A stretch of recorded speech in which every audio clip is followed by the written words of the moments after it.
أشهد أن لا إله إلا الله وحده لا شريك له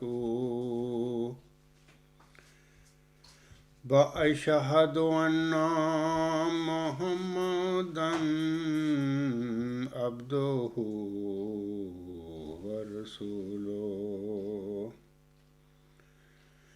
أما بعد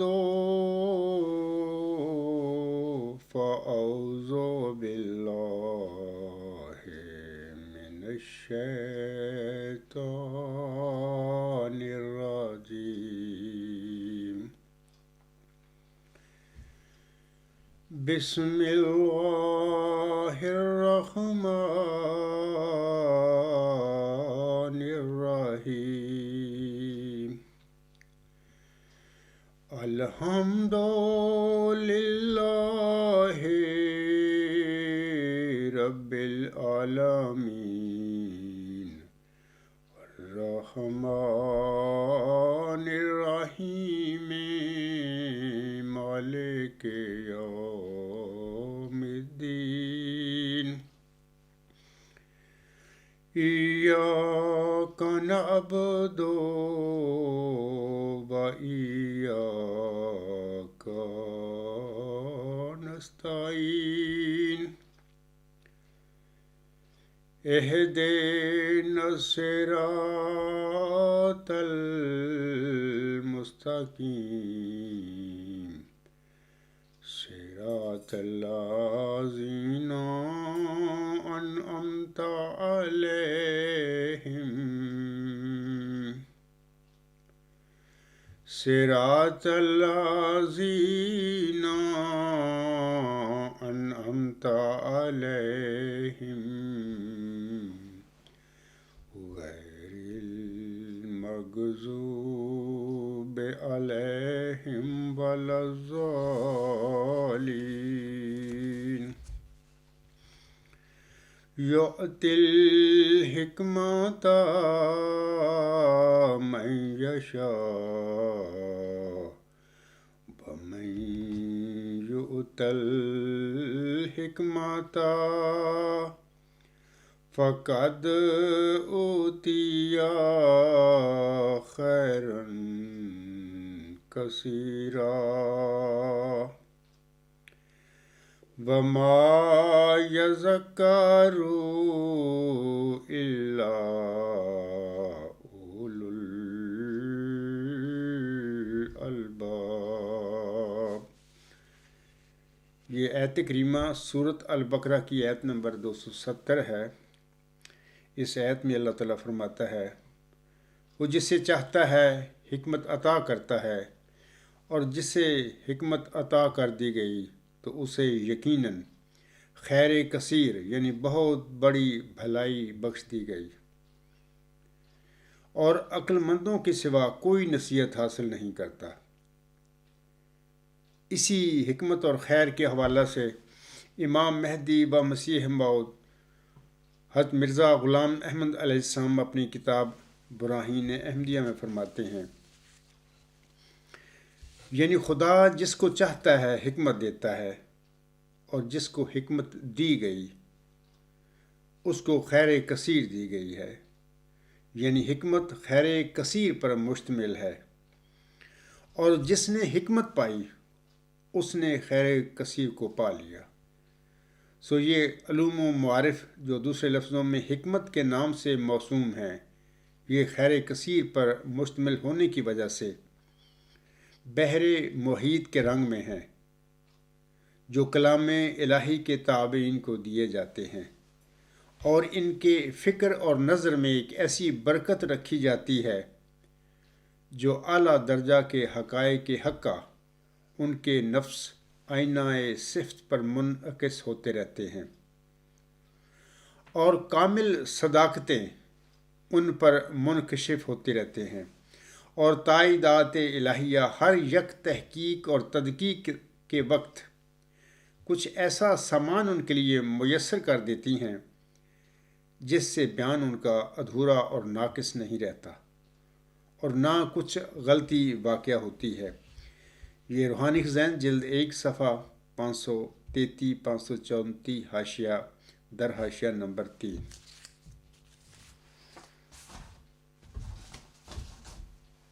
نیکی اور مصدر کے عنوان کے حوالے سے آج میرا تیسرا لیکچر نمبر 125 ہے۔ خاکسار پہلے بتا چکا ہے کہ مصدر کوئی مخصوص ظہور یا عکس ہوتا ہے جس کی اپنی مخصوص صورت اور صفات ہوتی ہیں۔ مثال کے طور پر میز اور قلم دونوں مادی مظاہر ہیں۔ میز اور قلم کے مخصوص الفاظ کچھ مخصوص صورتوں کی طرف اشارہ کرتے ہیں جن کی اپنی مخصوص صفات ہیں، اور ہم ان کی مخصوص صورتوں اور صفات کی بدولت میز اور قلم کا نام دیتے ہیں۔ اور خاکسار یہ بھی بتا چکا ہے کہ میز اور قلم براہ راست اول ظہور نہیں ہیں، بلکہ یہ آگے لامحدود مختلف اقسام کے مظاہر کا مرکب ہے۔ اور یہی حال دوسرے تمام مرئی مظاہر کا ہے۔ غیر مرئی مظاہر کی مثالیں قوت اور ایتھر وغیرہ ہیں۔ یہ مظاہر سامعین کرام پیدا ہوتے ہیں اور مختلف قسم کی تبدیلیوں میں سے گزر کر بالآخر ختم اور فنا ہو جاتے ہیں۔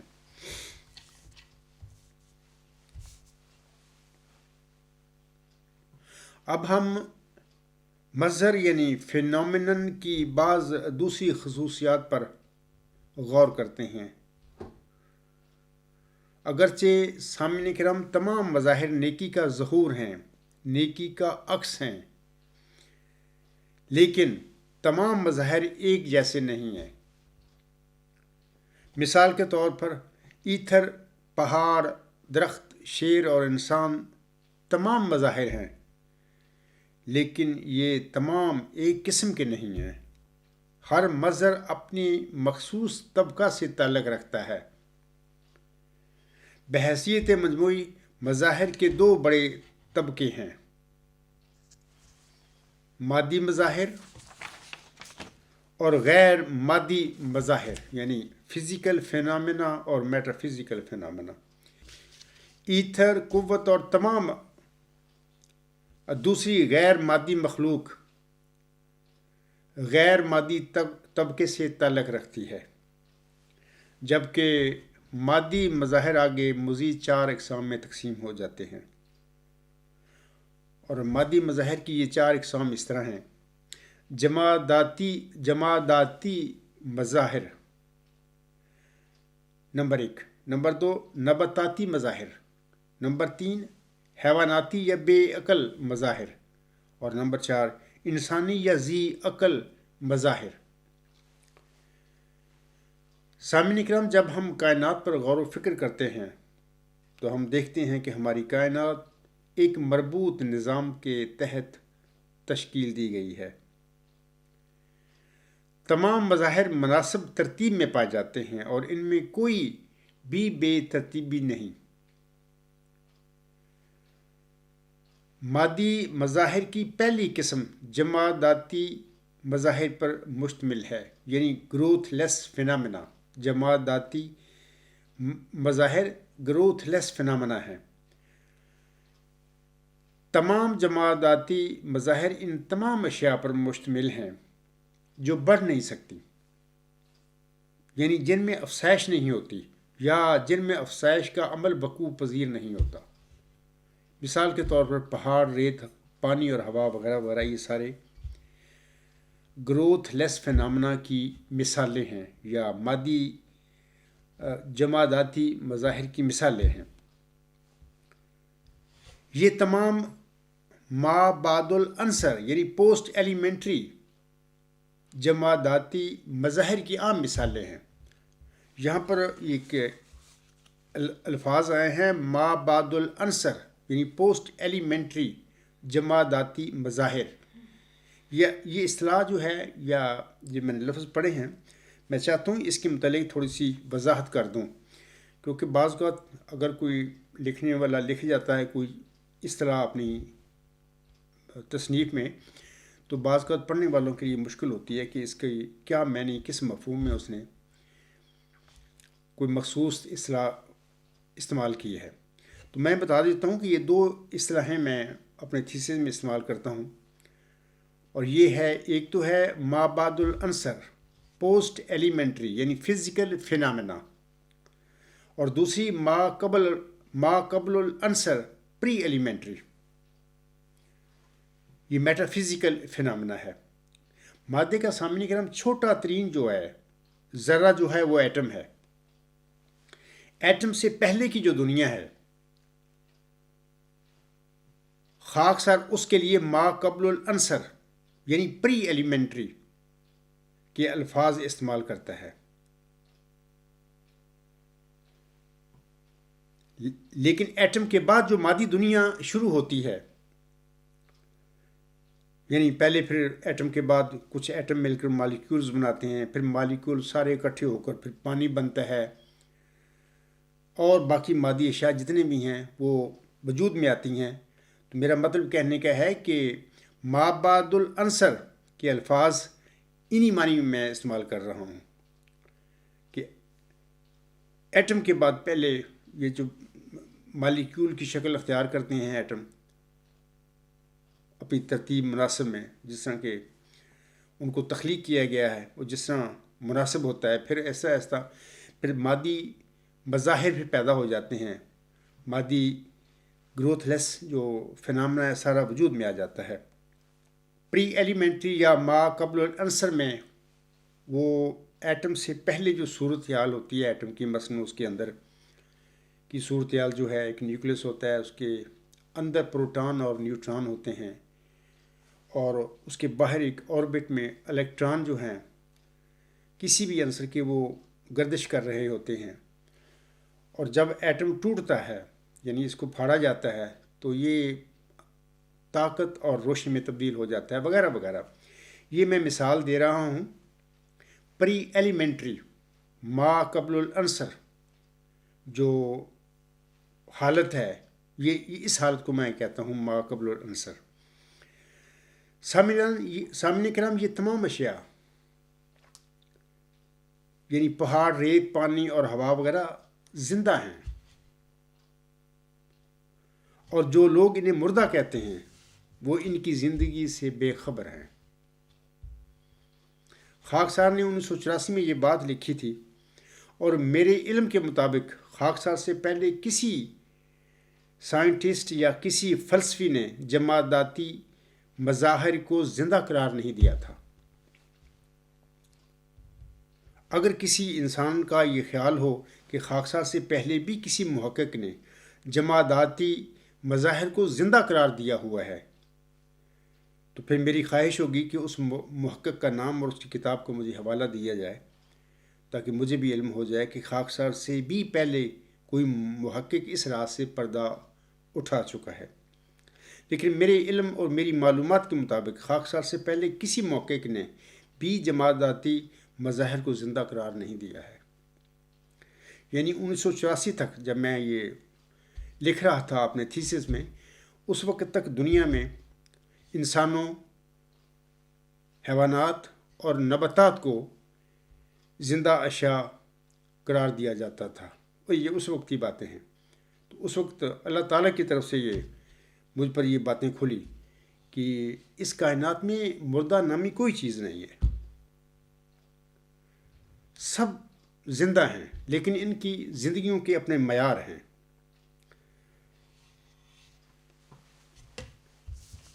اور اس طرح سامنے کرام میں سمجھتا ہوں کہ دنیا میں خاکسار پہلا انسان ہے جو جماداتی مظاہر کو زندہ قرار دے رہا ہے۔ اب سوال ہے کہ یہ جماداتی مظاہر کس طرح زندہ ہیں، ان کی زندگی کی دلیل کیا ہے؟ جواباً گزارش ہے کہ حرکت کا زندگی سے تعلق ہے۔ مثلا انسان اور حیوانات زندہ ہیں کیونکہ یہ پھرتے اور حرکت کرتے ہیں، چلتے پھرتے ہیں اور حرکت کرتے ہیں، اور ان کی حرکت ان کی زندگی کا ثبوت ہے۔ اسی طرح سامعین کرام نباتات کی نفش و نما بھی ایک قسم کی حرکت ہے۔ بیج ڈالتے ہیں ہم زمین میں تو وہ باہر نکلتا ہے،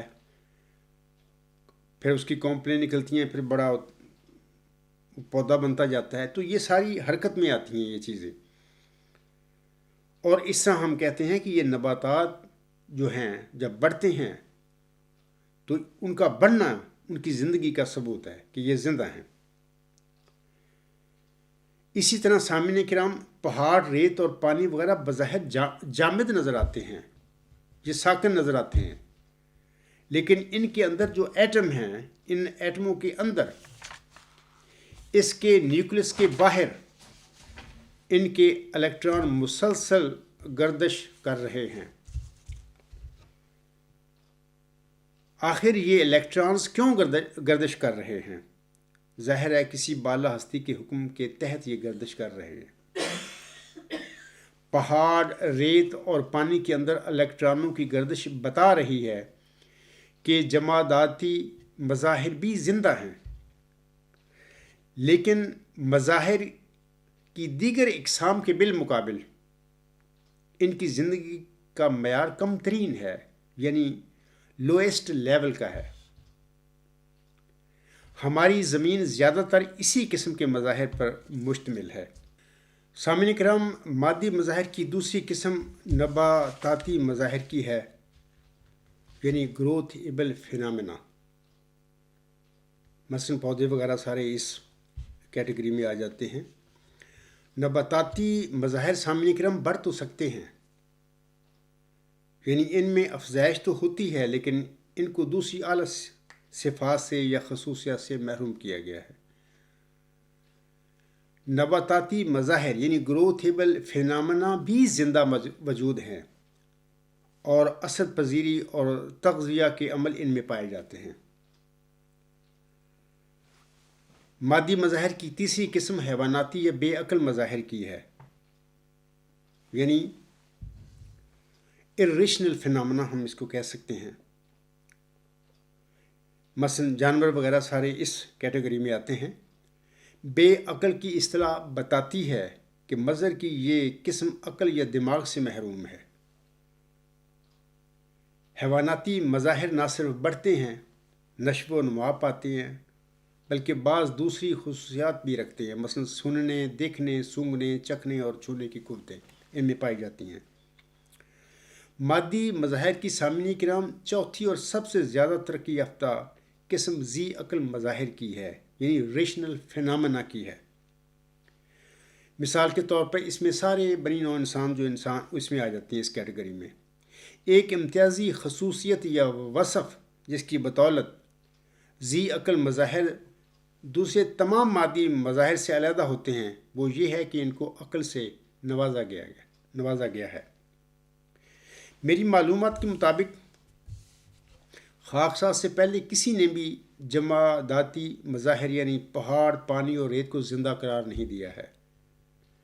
اور اس طرح میرے علم، یقین اور ایمان کے مطابق اس واقعہ میں بھی ماؤ ذکی غلام کی یہ نشانی پوری ہوتی ہے کہ اور وہ 3 کو 4 کرنے والا ہوگا.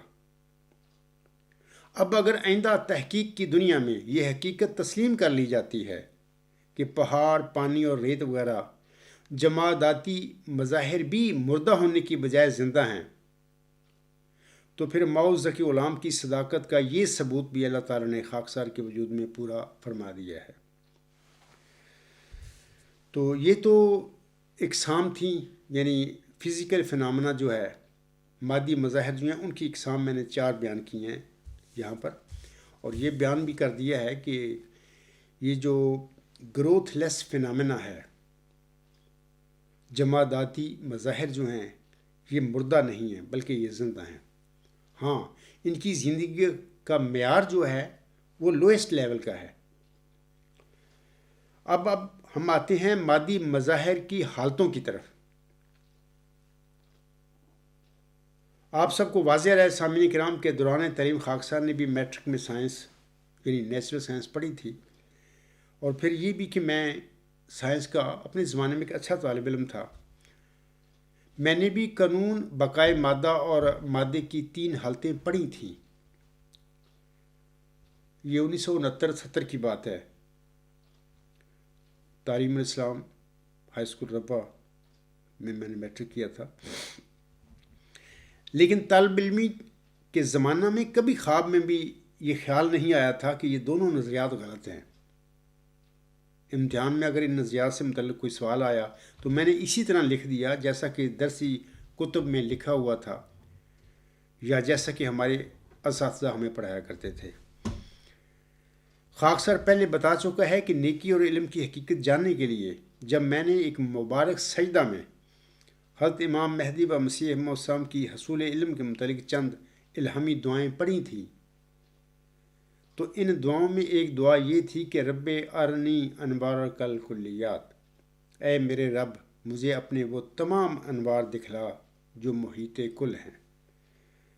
اسی دعا کی قبولیت کے نتیجے میں اللہ تعالیٰ نے مجھے بتایا کہ اے عبدالغفار، نیکی یعنی علم جسے سقراط نے اپنے زمانہ میں یعنی ان دونوں کو مشابہ قرار دیا تھا، ان کے متعلق اس نے فرمایا تھا کہ نیکی علم ہے، یعنی نیکی اور علم ون اینڈ دا سیم ہیں۔ تو یہ نیکی، یہ علم جو ہے اعلیٰ انتہائی ہمگیر حق ہے، یہی وہ نور ہے جو محیط کل ہے۔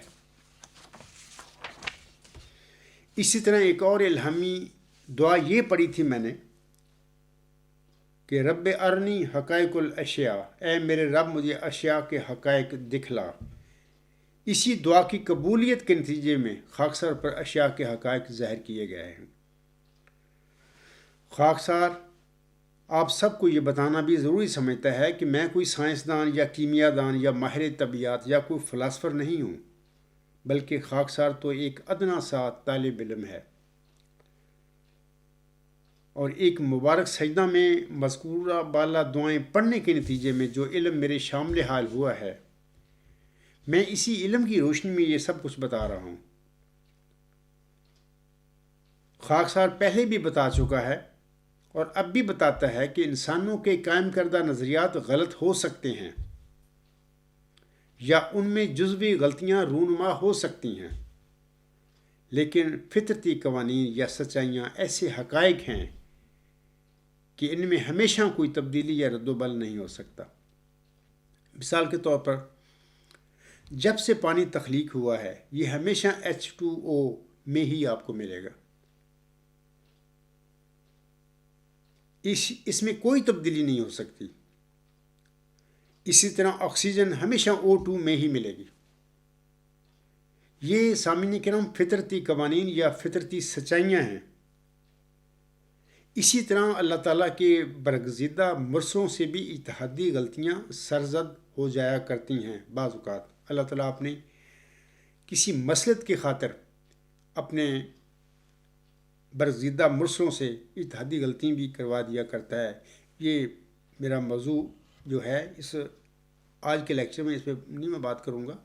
میں نے اپنے پہلے لیکچروں و خطبات میں اور مضامین میں اس کی بڑی تفصیل کے ساتھ وضاحت کی ہوئی ہے کہ اللہ تعالیٰ بعض اوقات اپنے برگزیدہ بندوں سے اتحادی غلطیاں کیوں کروایا کرتا ہے، اس کے پیچھے کوئی حکمت اور فلسفہ ہوتا ہے۔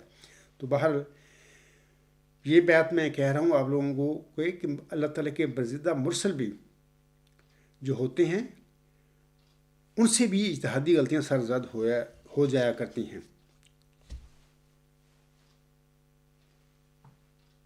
خاکسار بھی اسی قسم کی اتحادی غلطیوں سے اپنے آپ کو پاک اور مبرہ نہیں سمجھتا۔ غلطیوں سے پاک یا بے عیب ذات صرف اللہ تعالیٰ کی ہے۔ کوئی انسان کتنا بڑا بھی کوئی اللہ تعالیٰ کا برگزیدہ نبی ہے، اس سے بھی اتحادی غلطی ہو سکتی ہے، کیونکہ سہو اور خطا یہ انسانی یعنی بشر کے ساتھ لگی ہوئی ہے۔ یہ بشر کے ساتھ ہی چیزیں ہوتی ہیں، وہ بشر ہوتا ہے، جس سے کوئی بھی غلطی نہ ہو پھر وہ بشر نہیں ہوتا، پھر کوئی اور ہی وجود ہوگا۔ تو یہ صرف اللہ تعالیٰ کی ذات ہی ہو سکتی ہے کہ جو اس قسم کی سہو و خطا غلطیوں سے بالا ہے، وہ پاک ہے، بے عیب ہے۔ انسان کوئی بھی ہے، کتنا بڑا بھی ہے، وہ بے عیب نہیں ہو سکتا۔ جب میں نے نیکی اور مضر کے عنوان کے تحت نیکی اور اس کے اشاع کے ساتھ تعلق کے بارے میں لکھنا شروع کیا تھا سامعین کرام، تو مجھے مذکورہ بالا دعا کی قبولیت کے نتیجے میں الہاماً بتایا گیا کہ یہ دونوں یعنی قانون بقائے مادہ اور مادے کی 3 حالتیں نظریات غلط ہیں، اور یہ الہام بھی ایسے ہی ہوئے تھے جیسا کہ نیوٹن نے جب سیب کو گرتے دیکھا تو اس کے دل میں غیب سے یہ ڈالا گیا کہ نیوٹن، یہ سیب سیدھا زمین کی طرف کیوں گرا ہے؟ یہ پہلوؤں کی طرف کیوں نہیں گرا یا اوپر کی طرف کیوں نہیں گیا؟ بظاہر یہ اشارہ بہت معمولی تھا، لیکن بعد ازاں یہی اشارہ قانون کشش ثقل کی دریافت کی وجہ بنا۔ دراصل نیوٹن کے وقت یعنی 17ویں صدی عیسوی کے وسط تک علم کی اتنی ترقی نہیں ہوئی تھی، اور ثقل کی یہ قوت انسانوں کی نظروں سے اوجھل تھی، اور ایک لحاظ سے تو آج بھی یہ ثقل کی جو قوت ہے انسان کی مادی آنکھوں سے اوجھل ہے۔ انسان اس کو دیکھ نہیں سکتا، ہاں ہم محسوس کر سکتے ہیں، مادی آنکھوں سے اس کو دیکھ نہیں سکتے۔ شروع میں جب نیوٹن نے اپنے زمین کی کشش ثقل کا یہ نظریہ تھیوری آف گریویٹیشنل فورس لوگوں کے آگے بیان کیا ہوگا تو عین ممکن ہے اس کے بعد ساتھی اور دوسرے لوگ بھی اس پر ہنسے ہوں کہ نیوٹن تو عجیب باتیں کرتا ہے کہ زمین چیزوں کو اپنی طرف کھینچتی ہے۔ ہو سکتا ہے کسی نے یہ بھی کہہ دیا ہو کہ نیوٹن تم پاگل ہو، جب کوئی چیز زمین پر گرتی ہے تو اس عمل میں زمین کی کشش کہاں سے آ گئی؟ چیزوں تو ہمیشہ اوپر سے زمین کی طرف ہی گرنا ہے، یہ آسمان کی طرف تو نہیں اڑ سکتی یا اوپر تو نہیں جا سکتی۔ یہ ایک عام فہم سا واقعہ ہے، اس میں نیا پن کیا ہے؟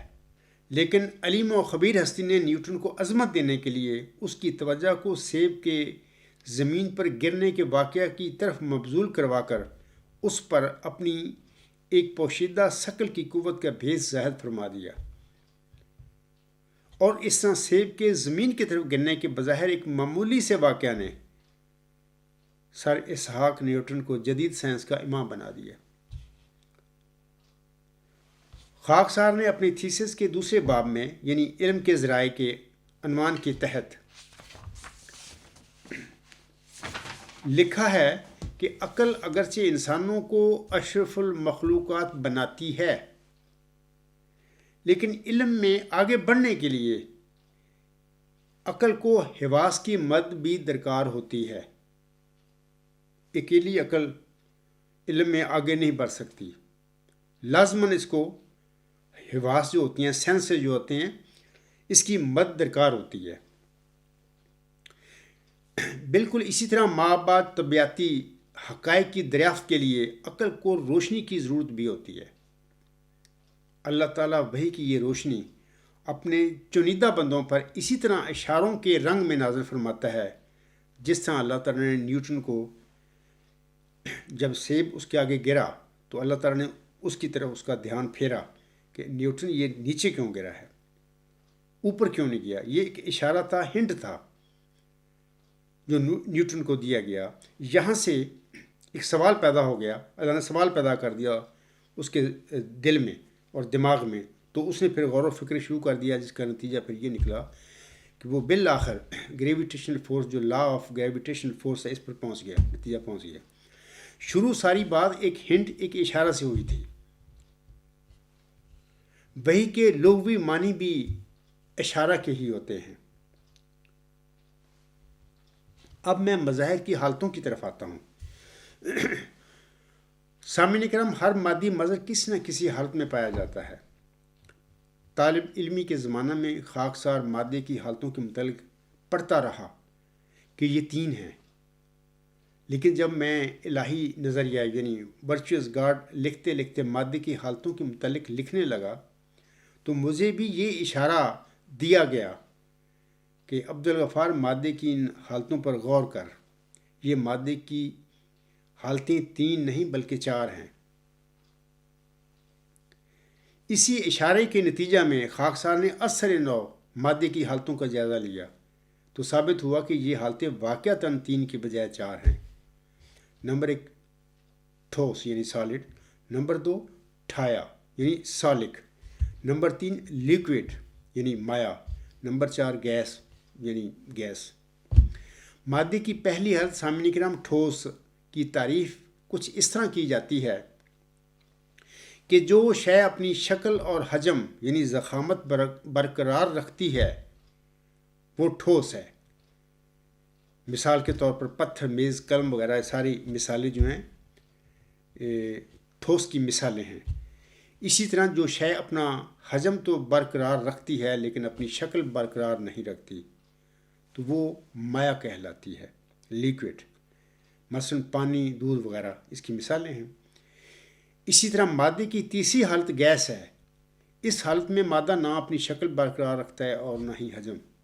مثال کے طور پر ہوا ہے، آکسیجن ہے، ہائیڈروجن ہے، یہ جتنی بھی مطلب کہ گیسز ہیں ساری اسی حالت میں آتی ہیں، گیسز حالت میں آتی ہیں۔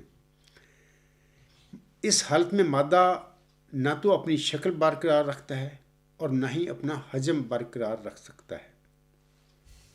سامعین کرام، مادے کی ایک حالت ایسی بھی ہے جو ٹھوس اور مائع کی تعریف پر پوری نہیں اترتی۔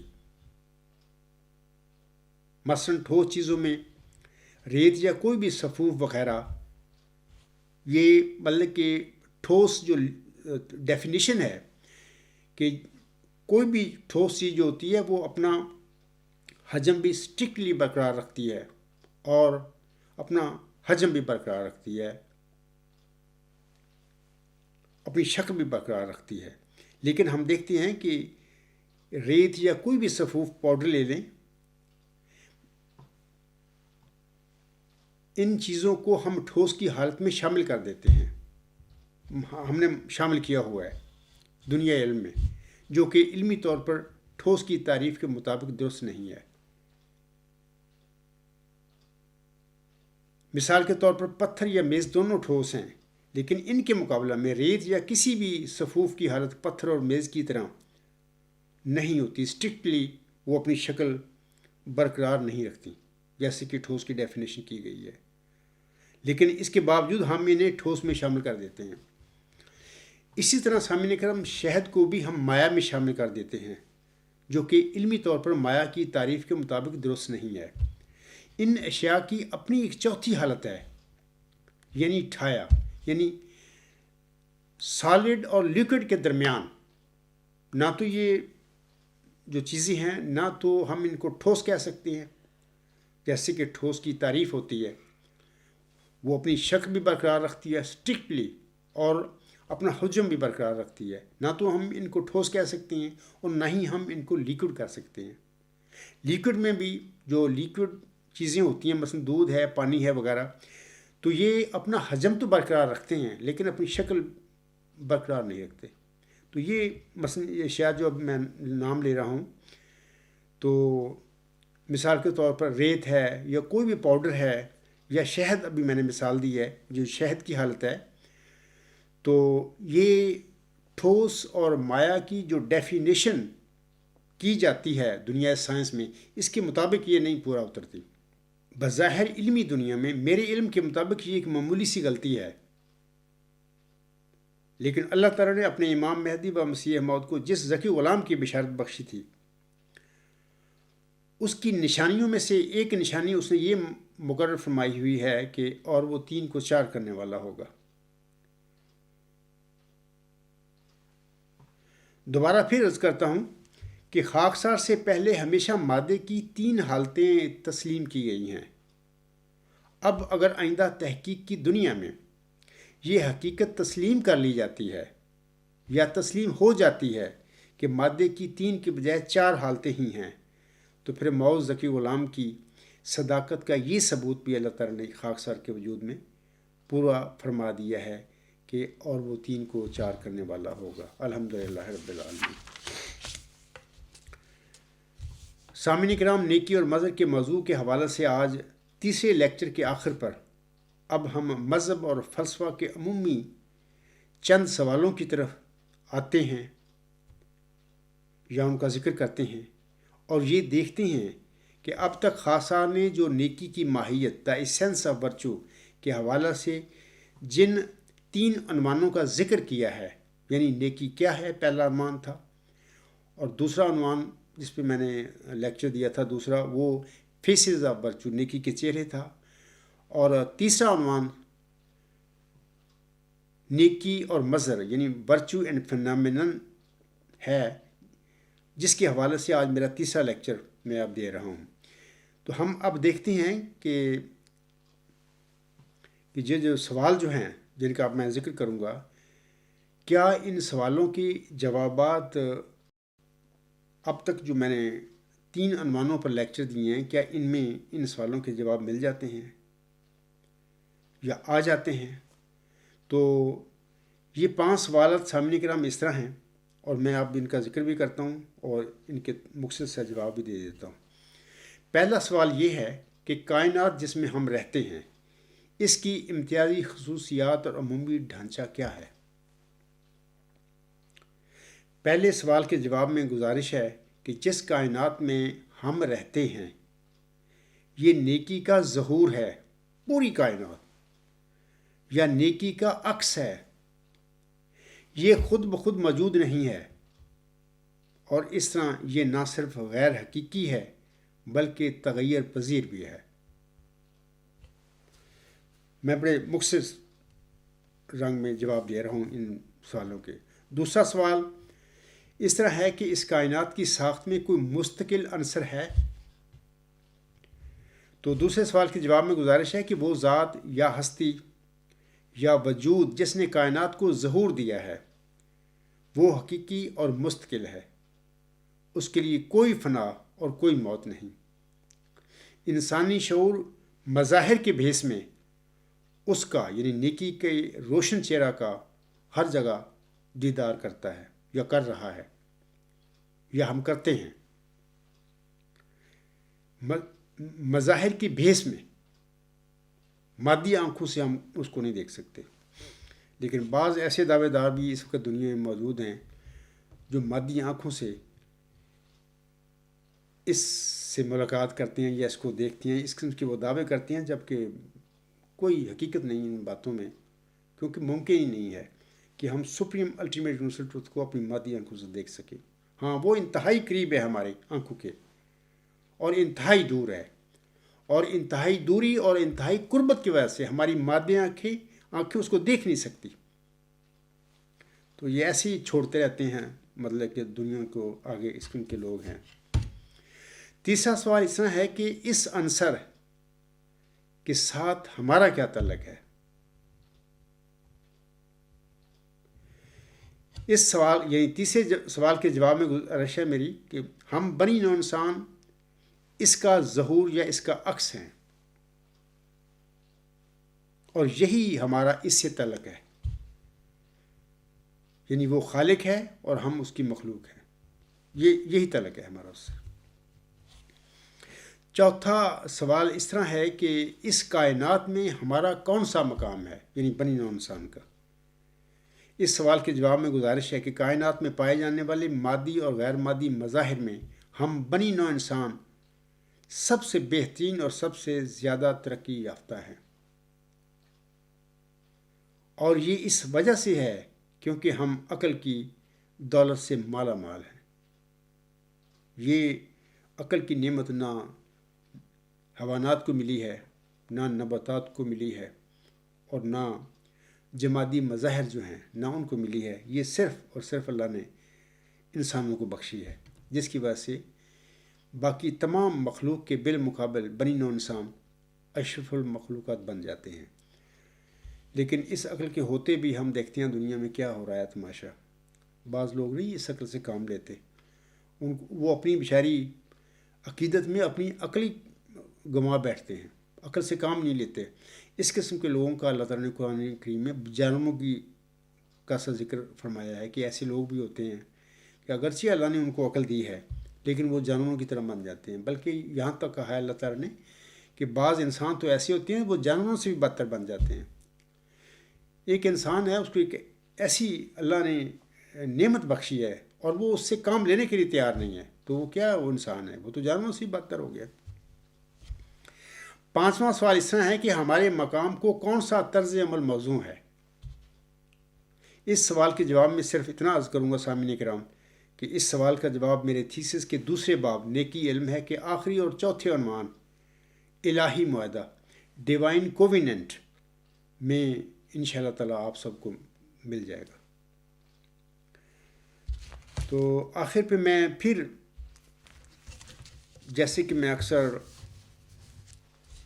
وہ ذکی غلام وہ نشان رحمت جو محمدی مریمت مرزا غلام احمد صاحب کو چلہ و شارپور میں بخشا گیا تھا، میں اکثر آج کل جو لیکچر دے رہا ہوں ان لیکچروں میں اس نشان رحمت یا اس ذکی غلام کی جو مرکزی علامتیں اور نشانیاں اس کا میں ذکر ضرور کرتا ہوں، اور میں اس لیے کرتا ہوں تاکہ میرے جو احمدی بہن بھائی اور بزرگ ہیں جن کے اندر ایک شوق ہے کہ ان کو اس عاجز کی صداقت کے ثبوت کا علم ہو جائے، تو اس لیے میں بیان کرتا ہوں تاکہ ان کے ذہن کھل جائیں اور ان کو پتہ لگ جائے کہ عبدالغفار جنباغ اپنے دعویٰ موعود ذکی غلام مسیح الزماں ہونے میں کس طرح سچ ہے، کس طرح اللہ تعالیٰ نے جن نشانیوں کا مرکزی نشانیوں کا علامتوں کا چلہ ہوشیارپور میں مرزا غلام احمد علیہ السلام پر نازل ہونے والی الہامی پیشگوئی میں الہامی الفاظ میں ذکر فرمایا ہے، وہ تمام مرکزی علمی قطعی الہامی نشانیاں کس طرح عبدالغفار جنباغ کے وجود میں پوری ہو رہی ہیں۔ میں اس وجہ سے ان مرکزی نشانیوں کا تقریباً ہر لیکچر میں ذکر کرتا ہوں، آج پھر میں ان کا ذکر کر رہا ہوں۔ اللہ تعالیٰ اس ذکی غلام یا موعود نشان رحمت یا موعود مسلح کے حوالے سے فرماتا ہے ملہم کو مخاطب کر کے کہ وہ سخت ذہین و فہیم ہوگا اور دل کا حلیم، اور علوم ظاہری و باطنی سے پر کیا جائے گا، اور وہ 3 کو 4 کرنے والا ہوگا۔ آج کا میرا لیکچر جو ہے اور وہ 3 کو 4 کرنے والا ہوگا، اس حوالہ سے سامعین کو پتہ لگ گیا ہوگا۔ ایک بات تو یہ ہے کہ اس عرض سے پہلے دنیا علم میں انسانوں، حیوانوں اور نباتات کو زندہ خیال کیا جاتا تھا۔ 1984 میں پہلی دفعہ اس عرض پر اللہ نے یہ انکشاف فرمایا کہ اے عبدالغفار، یہ پہاڑ، یہ زمین، یہ مٹی، یہ ساری یہ مردہ چیزیں نہیں ہیں، یہ بھی زندہ ہیں۔ اور پھر مجھ پر ظاہر فرما دیا یہ کیسے زندہ ہیں۔ تو یہ جو چیزیں ہیں پہاڑ وغیرہ، زمین وغیرہ، جس کو لوگ عام مردہ کہتے ہیں، ان کو زندہ کہنے والا واحد پہلا شخص میں ہوں۔ میرے علم کے مطابق میں ہی ہوں، مجھ سے پہلے کسی نے نہیں کہا۔ تو یہ اس طرح انسانوں اور حیوانوں اور نباتات کے علاوہ چوتھا یعنی جماداتی مظاہر کا زندہ ہونا، یہ 3 کو 4 کر دیتا ہے۔ ایک بندہ ایک چوتھی کیٹیگری جو ہے جس کو اکثر بے جان یا مردہ خیال کیا جاتا ہے، ان کے متعلق بھی وہ بات کہتا ہے بندہ کہ یہ بھی زندہ ہیں، اور اس کی وجہ بتاتا ہے۔ تو اس طرح وہ جو بتا رہا ہے وہ اس طرح 3 کو 4 کرنے والا بن جاتا ہے۔ دوسرا اس رنگ میں کہ مادے کی حالتیں اس حد سے پہلے 3 دنیا علم و حکمت میں سمجھی جاتی ہیں یا مانی جاتی ہیں۔ خاکسار بھی اپنی طالب علمی زندگی میں، اسٹوڈنٹ لائف میں یہی ایمان تھا میرا، میں سمجھتا تھا کہ 3 حالتیں ہیں مادے کی۔ تو اس کے حوالے سے بھی ابھی میں بتا چکا ہوں کہ اللہ نے مجھے بتایا تو کہ یہ 3 نہیں یہ 4 ہیں، غور کرو اس پر۔ تو میں نے غور کیا، پھر یعنی اس اشارہ اللہ کی طرف سے ملنے کے بعد میں نے غور کیا، پہلے زندگی میں کبھی غور نہیں کیا۔ تو پتہ لگا کہ نہیں، ان جو حالتیں ہیں مظاہر کی، ان میں ایک ایسی حالت بھی ہے جو نہ سالڈ کی ڈیفینیشن پر پوری اترتی ہے اور نہ ہی لیکوڈ کی ڈیفینیشن پر پوری اترتی ہے۔ وہ دونوں میں وہ حالت ایسی ہے کہ جو ان دونوں مظاہر کے درمیان میں ہے۔ تو اس کا نام ہم کہہ سکتے ہیں کہ نہ وہ سالڈ ہے نہ وہ لیکوڈ ہے، تو وہ سالک ہے، یعنی آدھا سالڈ ہے وہ آدھا لیکوڈ ہے، درمیان میں اس کی کیفیت ہے۔ تو یہ اس طرح جو میں یہ علامت پڑھ رہا ہوں، اور وہ 3 کو 4 کرنے والا ہوگا۔ تو اس عادت سے پہلے تو مرزا بشیر الدین محمود احمد ہو گزرے ہیں دعویٰ کر کے، ان کی پوری کتاب پڑھ لیں، ساری انوار العلوم پڑھ لیں، کہیں بھی یہ چیزیں آپ کو ان کا نہیں ملے گی۔ آگے ملہم لکھتا ہے کہ بریکٹ میں اس کے معنی سمجھ میں نہیں آئے۔ دوشنبہ ہے مبارک دوشنبہ فرزان دل بند گرامی ارجمند مظہر الاول والآخر مظہر الحق والعلا کان اللہ نزل من السماء۔ خاکسار نے جو پہلا لیکچر دیا تھا واٹ از ورچو، اس میں اللہ نے مجھے بتایا تھا اور میں نے آپ لوگوں کو بتایا کہ نیکی جس کو سقراط نے علم قرار دیا تھا، it is supreme ultimate universal truth, یہ اعلیٰ انتہائی ہماگیر حق ہے۔ ہاں آپ دیکھیں کہ اس ڈیفینیشن میں پہلا لفظ اعلیٰ اور آخری جو لفظ حق، تو یہاں پر بھی اللہ فرماتا ہے مظہر الحق والعلا کان اللہ نزل من السماء، یعنی حق اور اعلیٰ کا مظہر گویا آسمان سے خدا نازل ہوا۔ تو یہ وہ نشانی وہ اس میں آ گئی۔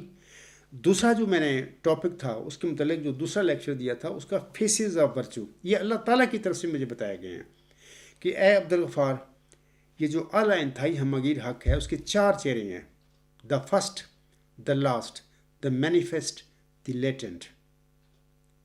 اور یہ بھی بتایا ہے کہ اے عبدالغفار، اعلیٰ انتہائی ہماگیر حق یعنی نیکی کے علاوہ یہ 4 چہرے کسی مادی یا غیر مادی چیز پر منطبق نہیں ہو سکتے۔ کوئی بھی چیز اب دیکھیں آپ، یہ 4 چہرے ایٹ اے ٹائم اس پر منطبق نہیں ہوں گے۔ صرف ایک ہی وجود اس پوری کائنات میں ہے جس کی ہم کوئی مثال بھی نہیں دے سکتے، اس کو کسی کے ساتھ تشبیہ بھی نہیں دے سکتے، اور وہ ہے اعلیٰ انتہائی ہماگیر حق۔ اسی وجود پر یہ 4 چہرے اول آخر ظاہر اور باطن منطبق ہوتے ہیں، اور یہ 4 اس میں جو مرکزی علامتیں ہیں جیسے کہ اللہ فرماتا ہے اور علوم ظاہری و باطنی سے پر کیا جائے گا، مطلب یہ ہے کہ وہ مظہر الظاہر والباطن بھی ہوگا اور مظہر الاول والآخر بھی ہوگا۔ یہ ساری علامتیں نشانیاں الحمدللہ اس عاجز کے وجود میں اللہ نے پوری فرما دی۔ تو مظہر، نیکی اور مظہر، یہ جو ٹاپک ہے جس کے حوالہ سے آج میرا تیسرا لیکچر ہے، اس میں میں نے بڑی تفصیل بتا دی ہے مظاہر کے بارے میں اور نیکی کے بارے میں، دوبارہ بار بار بتایا ہے کہ یہ مظاہر کیا ہیں، نیکی کا ان مظاہر سے تعلق کیا ہے، اور اگر کوئی تعلق ہے تو یہ تعلق کس قسم کا ہے۔ تو میں نے یہ باتیں آج اس لیکچر میں بتائی ہیں اور آپ لوگوں کو بتا دی ہیں کہ کس طرح اللہ تعالیٰ نے 20 فروری 1886 کی الہامی پیش گوئی مسلم موعود میں اللہ تعالیٰ نے اس موعود ذکی غلام کی، اس موعود نشان رحمت کی، یہ جو مرکزی نشانیاں اللہ نے ملہم کو بتا دی تھیں، الہامی الفاظ میں بتائی تھیں۔ تو میرے جیسا انسان جو کہ مذہبی دنیا میں، یعنی مذہبی طور پر بھی بالکل امی اور فلسفیانہ دنیا کا بھی ایک امی انسان ہوں، تو یہ کیسے ہو گیا یار کہ ایک ایسا انسان جو مذہبی طور پر بھی امی ہے اور فلسفہ تو اس سے کبھی پڑھا ہی نہیں، فلسفیانہ نالج کے حوالے سے بھی وہ امی ہے، تو یہ باتیں ساری جو ہے کس طرح وہی علامتیں جو چلیا ہوشیارپور میں اللہ تعالیٰ نے محمد مریم پر الہامی پیشگوئی میں نازل فرمائی تھی، وہ میرے جیسے امی انسان پر وہ وجود میں ظاہر کر دیں۔ ایک اللہ کے بغیر کوئی بندہ اپنی کوشش سے، منصوبے سے کوئی بندہ کر سکتا ہے؟ یہ سارا اللہ کا دیا ہوا علم ہے، ساری باتیں میں آپ لوگوں کو بتا چکا ہوں کہ کس طریقے سے اللہ نے یہ علامتیں اس آیت میں پوری فرمائی ہیں، اور کس میں پوری فرمائی؟ اللہ نے وہ اعلیٰ انتہائی ہماگیر نظریہ یا ڈیوائن تھیری اس آیت پر نازل فرمائی، ورچو از گاڈ۔ انشاءاللہ تعالیٰ آئندہ زمانے میں دیکھیں گے آپ لوگ کہ یہی مدر آف تھیری ثابت ہوگی دنیا میں۔ تو یہ ضمنی سی بات تھی، میں چاہتا تھا کہ آپ لوگوں کو بتا دوں آخر پہ نا۔ اب میں آخر پر اپنے آقا محمد مریم مرزا غلام احمد صاحب کے 1-2 اشعار پڑھ کر اپنا لیکچر ختم کر دیتا ہوں۔ حضور صاحب فرماتے ہیں، کیا عجب تو نے ہر ایک ذرہ میں رکھے ہیں خاص، کیا عجب تو نے ہر ایک ذرہ میں رکھے ہیں خواص، کون پڑھ سکتا ہے سارا دفتر ان اسرار کا، تیری قدرت کا کوئی بھی انتہا پاتا نہیں، تیری قدرت کا کوئی بھی انتہا پاتا نہیں، کس سے کھل سکتا ہے پیچ اس عقدۂ دشوار کا۔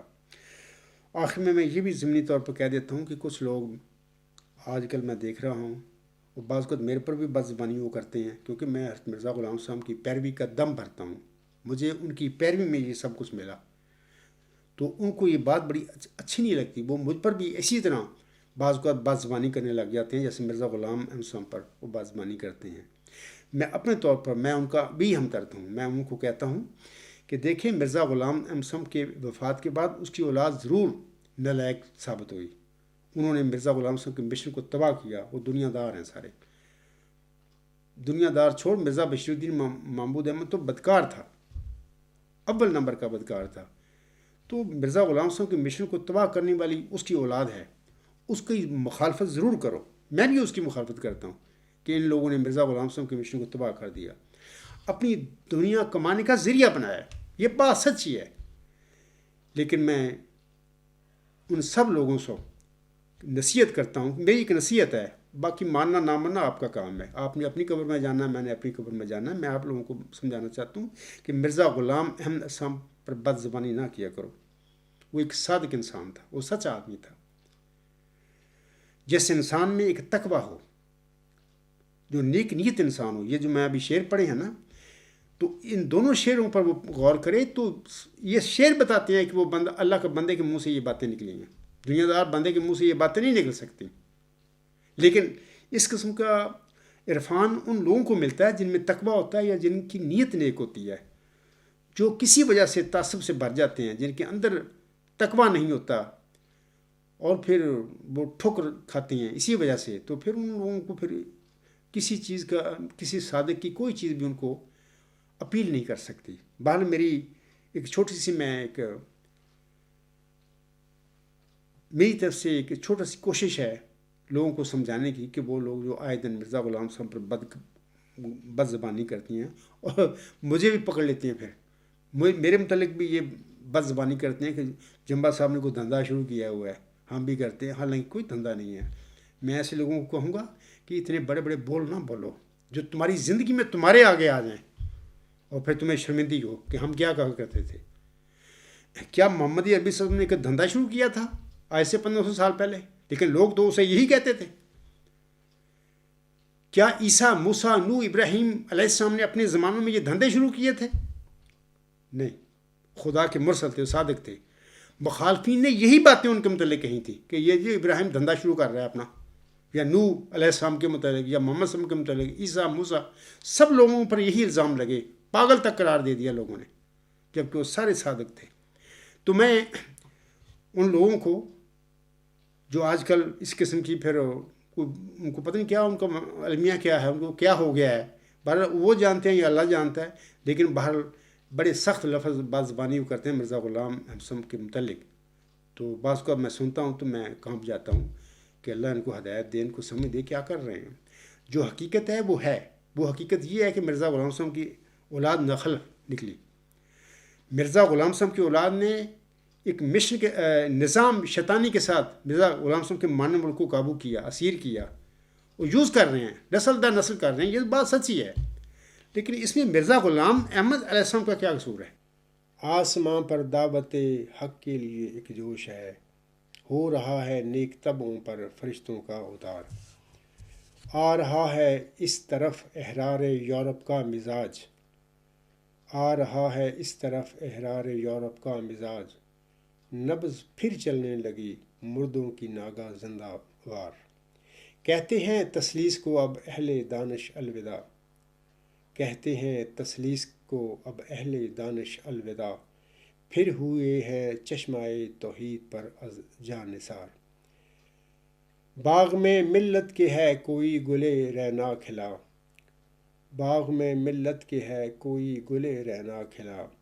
آئی ہے باد صبا گلزار سے مستانہ وار. آ رہی ہے اب تو خوشبو میرے یوسف کی مجھے، آ رہی ہے اب تو خوشبو میرے یوسف کی مجھے. گو کہو دیوانہ میں کرتا ہوں اس کا انتظار. وما علینا الا البلاغ وآخر دعوانا ان الحمد للہ رب العالمین. فالحمد للہ اولا و آخرا و ظاہرا و باطنا. هو مولانا نعم المولا و نعم النصیر و نعم الوکیل.